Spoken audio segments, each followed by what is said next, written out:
Food noise can be very distracting, and unfortunately, so many people are dealing with it right now. But it does take effort, right? It does take effort, and I want to be very clear because that's one of the things that can really get in the way of people making progress is to just sort of have this illusion of like a magic trick or a button or something where if you just show up once, or if you read something once, or if you listen to something once, or if you put your information in for a challenge once and nothing happens, then it's like, well, this doesn't work for me. And I can promise you that if you take this challenge seriously, you will absolutely, without question, notice a difference. And the cool thing is you just need a few minutes a day.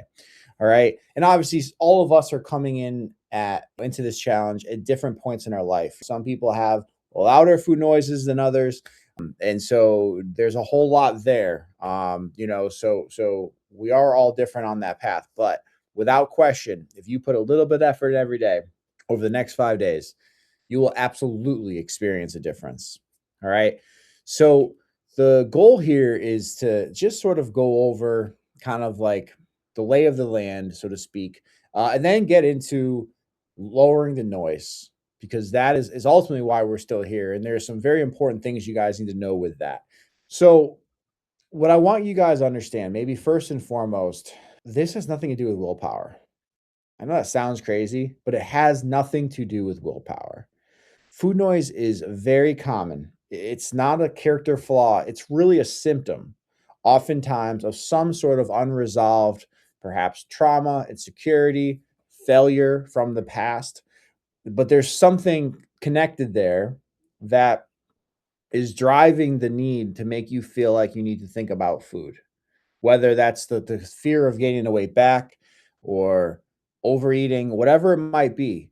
That fear is there for a reason. And so that's going to be in your head regularly, but it really has nothing to do with willpower. I can guarantee you listening to this, you have already, by the time you listen to this, you probably have already done something today that you didn't want to do, but you did anyway. And you probably do that every single day. It could be as little as brushing your teeth.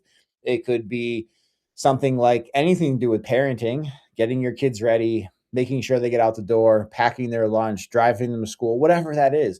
There is something in there. And willpower is oftentimes reflected in doing things that we take for granted all the time, right? So it's really important as we move through this to acknowledge that you're actually outlying a ton of willpower each and every day. We tend to focus on moments where we feel like we lack willpower. Perhaps you're at a Starbucks, you're having a bad day, you grab a donut, whatever it is, right? But there's a lot of that's not the only moment of the day of which you demonstrated willpower. And so we tend to focus on those areas and moments where we lacked, but really you're exercising willpower throughout the day, every day. And it's important to separate that from food noise because they are separate. You have plenty of willpower, that I can promise you. And if you're having a hard time sort of like vibing with this and understanding this, or really anything we talk about over the 5 days, you guys have access to me for free over the next 5 days. I have helped thousands of people in your situation. I could promise you there is not a situation, a circumstance, a thought that you've gone through that we have not been able to resolve and help that person move forward. So you got to communicate. If you keep it in, you're going to stay stuck. That I can promise. So need you to understand that when food feels loud, means your system is trying to regulate something. And if food feels louder than it should, then that just means that there's likely something under the surface that needs to be sort of looked at. If you're driving your car and the car starts to smoke out of the hood, there's probably something going on there, right? You wouldn't just be like, oh, this car's just broken. I'm gonna go buy a new one, right? You'd be like, oh, I got to get this fixed. And that's the thing. The difference, though, in that example is that there's really nothing we got to fix here. The term is more so heal and recognize and become aware of. In so doing, then the issue gets fixed. So, one of the things that we're talking about first is that if your nervous system is overstimulated, which let's be honest, so many of our nervous systems are overstimulated in the world we live in, right? We have this thing on us all the time.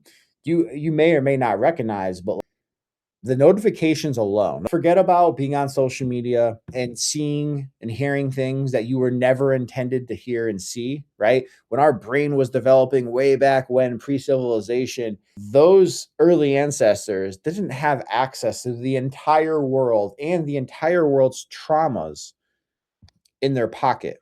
They just had their local situation, their self, those issues. And those were some serious issues. There was life or death, right? But still, nonetheless, there was a lot less going on. That's how our nervous system was evolved and still is the same operating system as it is now. The problem is we are exposed to way too much throughout you can make whatever argument you want, but at the end of the day, we are overcapacitated when it comes to information, and in particular negative information. And that's an issue because often when we have unresolved traumas inside, the overexposure to world issues everywhere else, and maybe even in America, but that are not directly affecting you in this moment today, is going to worsen whatever's in the underlying, right? And so when that's the case, and then of course life is just stressful, right? There's a lot of other things that go on that in life that are less than ideal at times. You might have more family stuff going on right now. You might have more personal stuff going on, maybe some health issues. So like we all have all of this stuff that's constantly going on. If you are not intentional about regulating your nervous system, it's going to be out of whack. It's going to be into that fight or flight state. And in that state, it's looking for fast relief. And what gives you fast relief? Go ahead, answer. What do you think it is? Food, right? Does it get any faster? And shoot, tastes pretty damn good too. That doesn't hurt, you know? So if your nervous system is out of whack, it's going to be very hard to curb any cravings until that goes down, which is why it's so important to these daily audios that I give you are light hypnosises to get you calm. Hypnosis is a fancy word for deep relaxation. That's all it is. I'm not going to convince you to do anything. You can't do anything you do not want to do or will not do. You will not say anything you don't want to do or anything you don't want to say in hypnosis. You're in full control. You're just deeply relaxed. And so the problem, a lot of people know about meditation, know how good meditation is, you hear about, and you have this image of what it takes to meditate. And oftentimes we think that us busy people living in this crazy world should be able to meditate as good as a monk. Yeah, you should be able to sit down, get physically comfortable, and be mentally comfortable and quiet and all of that. That's just not how it works. That was never the intention of meditation, but it's our perception of what meditation should be. And that's a big disconnect. So the problem when we try to meditate is that physically we feel uncomfortable, or mentally we're like, this isn't working because my mind's wandering. The difference between that and hypnosis is that hypnosis is getting you into a deep state of relaxation through using the power of the imagination of the subconscious mind to help use visuals. The mind is very simple in a way that it's responsive and receptive to visuals and to repetition. And then as a hypnotist, I'm guiding you through that process so that you're not lost in your thoughts. That's all it is. And so, but that it's not just going to help gain clarity, and it's not just going to help eventually rewire some of the old programming. It's also going to regulate your nervous system. And that is so important because if you can just do that, you're going to find yourself already have more control. I promise you, if nothing else, by doing the daily audios, listening to the daily audios with the intention of getting better, you will find yourself, you will find the volume of the food noise lower. You'll find yourself pausing more before eating something that you might have not thought twice about the week prior. So, this is an important thing to understand as well. We talked about this is not a willpower issue. And when we try to make it a willpower issue, then we quote unquote fail because willpower lives in the thinking brain. It lives in the conscious space because cravings are coming more from like the survival part, right? In other words, cravings are oftentimes coming because something feels unsettled. And so the brain has connected the relationship between settling emotions, between discomfort and food. There's sort of a reward structure that was built somewhere along the way. So, when things when you really feel sort of like ramped up, so to speak, or you've been in a tough period of time for a long period of time, or you've overcome a lot of issues and you're looking right at the finish line. This is a conversation I have a lot with my GL1P patients who they're like, I'm afraid to go off of because of what my mind's going to do. Right. But when all of that stuff's going on, and especially when you feel like it has to be willpower that's going to get you off, that basically creates a division between like reality and your internal self. And so, in other words, you're trying to mask up there's no amount of willpower ultimately that's going to overcome unresolved issues and trauma. So we can't really but then what ends up happening is because that happens, you then often will shame yourself. Well, what's wrong with me? I don't have willpower. I don't have discipline because you feel like it didn't work for you. But when really willpower is never really supposed to work in that way, right? Again, we got to go back to like, why is your system in that fight or flight nervous system response? What's going on in your world that's leading to chronic state of stress? And then what is that bringing up from your past? And then that all links into food and body image and all of these things. What's important for you guys to understand is that you don't change your behavior first. You change your state. Lowering the noise is going to restore choice. It's going to restore clarity. It's going to restore self-control. And so it truly is the calm before the storm. And one of the things that you'll notice is as your urgency and your nervous state starts to settle in, cravings become more optional, not like urgent. And the other thing is that we're not removing cravings. We're removing the pressure. This is another issue so many people face. When you are transforming your body, you are changing, or at least you want to, you have the intention to. Naturally, you're creating this level of pressure, and there's gonna be a part of you that thinks, well, you can't have this anymore, can't have that anymore. I'm gonna do this, and when I lose weight, then I will, and all of these things. What you're really doing is creating pressure, and ultimately, it's a form of self-sabotage because it's just not going to be sustainable for you to cut things out and to keep it like that forever. So we're lowering the noise. We are not removing cravings. We are not saying you can never have the thing that you want to have. All right.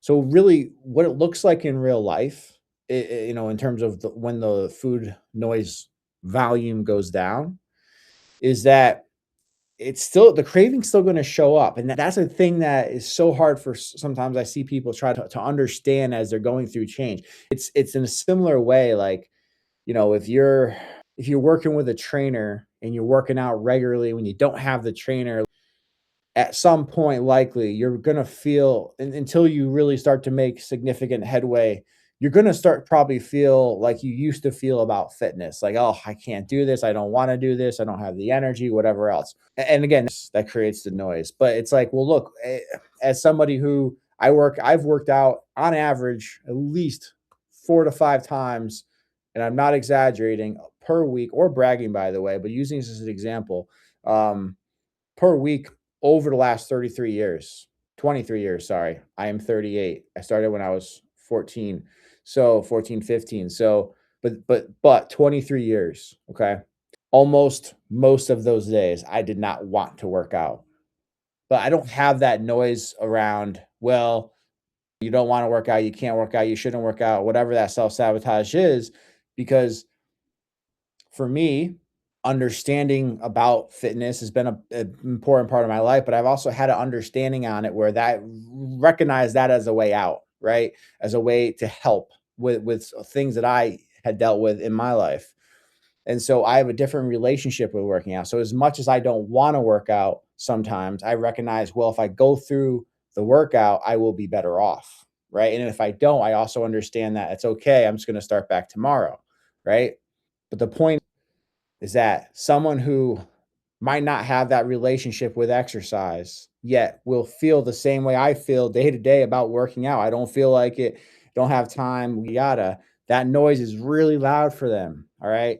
But it's going to be there no matter what.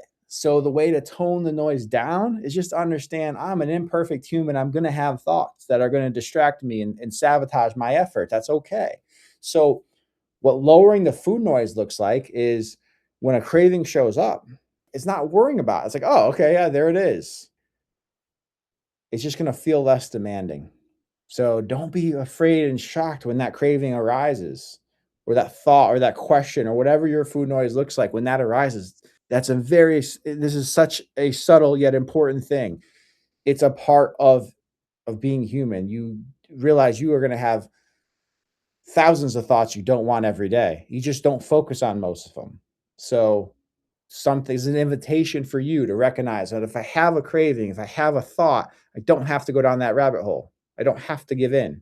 So as a food noise becomes less, you are going to start to pause without forcing yourself, without requiring quote unquote discipline or willpower. You're going to start to accept that you are a messy human and that, okay, you had that craving. Who gives a shit? Instead of spiraling, right? There's something I talk about called strength versus acceptance. Is that I give an exercise to patients where you can write on a post-it note. You draw a line down the center, and on the left side you write strength, on the left side strength, on the right side acceptance, and you put that on a cabinet where you have your craving, so to speak. And whenever you think about that craving, you don't get it, you tally strength, and when you think about it and you do get it, you tally acceptance. What that does is help you understand exactly what we're talking about. Is you have to accept that you are a messy and perfect human. There are so many other things at play for your attention and your control and all these other things. You're not going to be able to manage them perfectly all the time, especially if it's been an issue for you in the past. Accept that. It's okay. To the extent you can accept it and not fight it, you gain control. And what you're going to also start to notice is that when you do start to pause and settle your nervous system, the food thoughts are going to pass quicker than you think. And sometimes the win is just noticing what didn't happen. Oftentimes, that's what progress is going to look like. Progress, again, is not going to be, I do not think about food. I am like you're not a robot. You are a human. So we got to make sure we treat ourselves like that and with love, right? All right. So some really cool tools you can use. So remember, there's a lot that goes into this, but there are tools that also work. All right.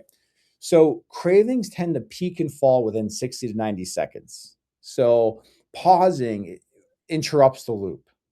No decision is required. We're just asking you to pause. And so when a craving hits, don't decide. I literally just want you to focus on taking 5 to 6 deep breaths and pausing. That's it. That's literally all you have to do. Notice I didn't say, don't have the craving. No, I don't honestly care what you do after that point yet. Because I know over time, if you're doing this pause, you're going to gain back control. The problem is if you don't do this pause, then you're going to be forced with this need to have all this willpower in a moment, or you do it once or twice and you're like, oh, it didn't work for me. And you just give up completely. That's impossible. Literally, what if you did that exercise I just said with the strength versus acceptance, you're going to have a lot more strengths tallied than you'll notice, than you would have thought otherwise. That's powerful. And those are moments you never would have acknowledged otherwise. That's why we do it, for you to acknowledge and pause. But the pause is very important. So I don't care what happens after. Just focus on 5 deep breaths when the craving, the food noise comes. And it could just not even have to be a craving. It could be the food noise. When is lunch? What am I going to eat for lunch? What if I make a bad decision? What if when I go over, off the GLP, I gain a weight back? Whatever that noise is, when it happens in real time, literally just pause. And sometimes it's important to like pinch yourself, so that breaks your automatic response, your nervous response, so it can kind of bring you into the moment. Then from there, and then you might even find yourself smile as you're pausing, because you're like, I feel silly right now, or whatever it might be. But again, just have the intention that this will work for you and do it regularly, and it's going to work. I promise you that. The next tool I want you to do, and this is a really important one, and it's an easy one for you to do, is every time you eat, have a protein. Every time. I have no issue with fruits or vegetables, but especially when you do have fruits, they are sweet, which is okay. No one has ever gotten overweight by eating sugars from fruit. That has never been the reason why people have gotten overweight. So let's not blame fruits for that, and let's not harp on fruits for that. But the point is, whether it's something like that or anything else, have protein. It's going to help stabilize your blood sugar. When your blood sugar has stabilized, you're going to have quieter cravings. Okay. The next thing is limit naked carbs. Naked carbs are any carbohydrates without nutritional value. So without protein as nutritional value, or say omega-3 fatty acids, without micronutrients, without fiber, right? Sweet potatoes have fiber, right? Just French fries have almost nothing, right? Again, not French like general French fries. Obviously, potato French fry, sweet potato French fries, a little bit different. But you got to understand, nutrition does play a role in this. I don't care how good your mind is if you are not, running, if you're not putting your body in a position to win most of the time, you're gonna be battling up against that, and you have enough going on. You don't need that too. So recognize that this is a part of it. This the idea of nutrition, and that every time you eat, have a protein. Try to avoid naked carbs as much as possible. Just do that stuff. It's not restriction, it's just regulation. All right. And remember, this doesn't have to be a diet. You don't have to be perfect. Two words always make sure to never use are always and never, right?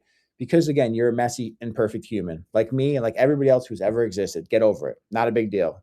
But if you can understand that and get over it, you won't let it weigh you down. All right.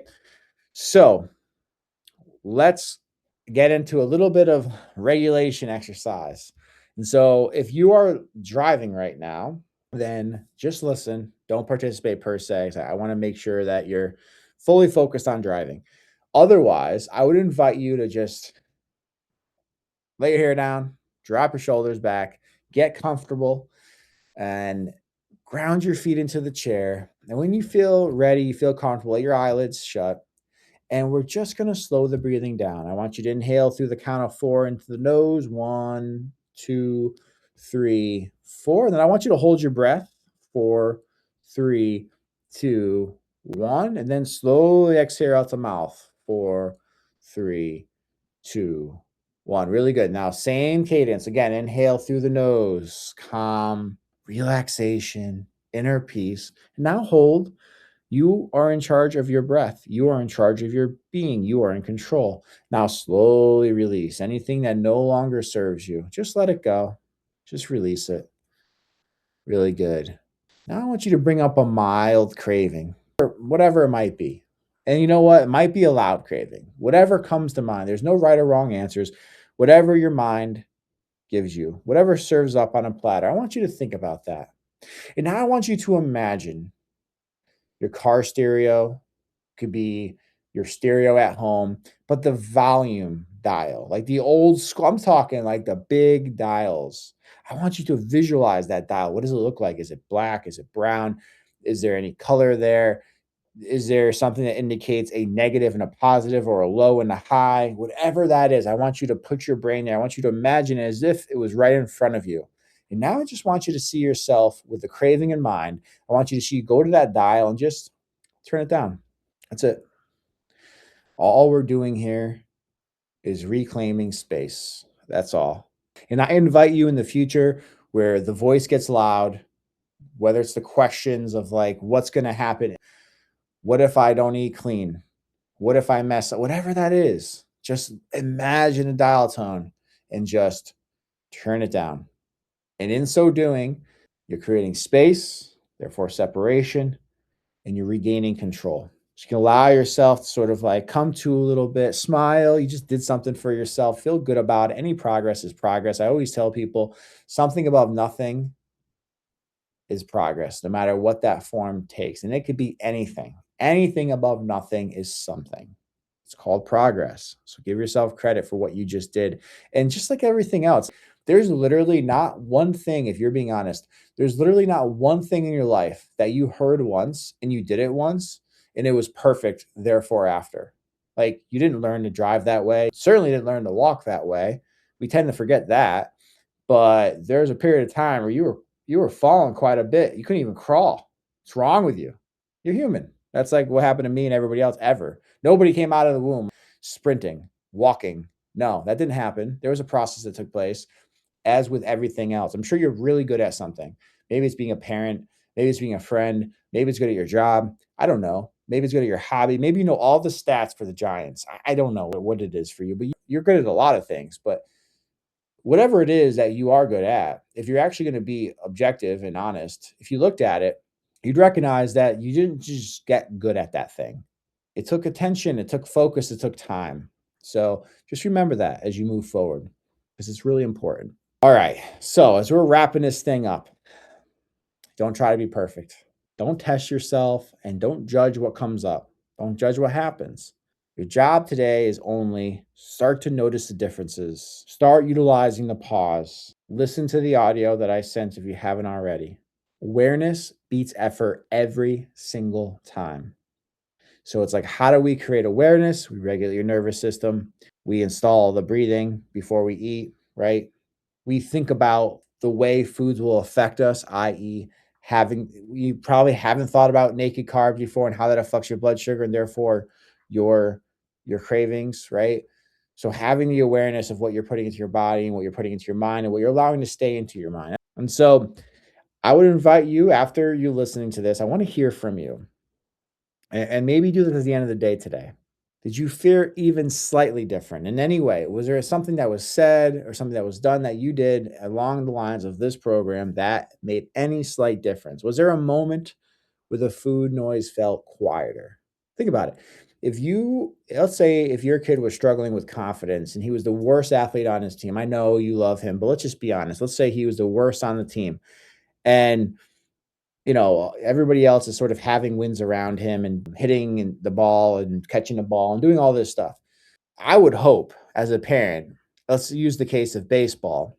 If a kid didn't hit a home run and was able to get outs, if he didn't do that, we wouldn't be like, you sucked. What's wrong with you? You wouldn't do that. You'd probably be like, well, it looks like you were having fun out there. You got up to the plate. That's awesome. You showed up. You did really good at practice. You find things that they did, efforts to reward those efforts. Why? Well, because we want to reinforce effort. Because what we know over time is that if you put effort in, you get result, especially if it's the right type of effort. And so with a kid, you would never want to take a kid who is unskilled to set the expectation up that he's going to hit a home run every time. That would be really detrimental. And unfortunately, there are some parents who do that. But if you, especially hearing this, you wouldn't do that. So don't do that to yourself. This takes practice. This takes positive sort of expectancy. You got to want it to work and believe that it will work if you put the effort in. Make sense? So find the little bits of progress, whatever it might be. Change is not always going to feel dramatic. Sometimes it's subtle. And subtle changes are stable changes. Remember that one. Write that one down. Subtle changes are stable changes. So even if you felt a small percentage of a shift today, it means your system is learning. Most programs out there talk about food noise. It starts with discipline. Hey, do this thing every single time or whatever it might be, or diet. Ours starts with regulation because that's what lasts. So appreciate you showing up, listening to this. Comment below. Let me know how you kind of took this in if you have any questions, and keep showing up each and every day, doing your best to follow the plan. You got this.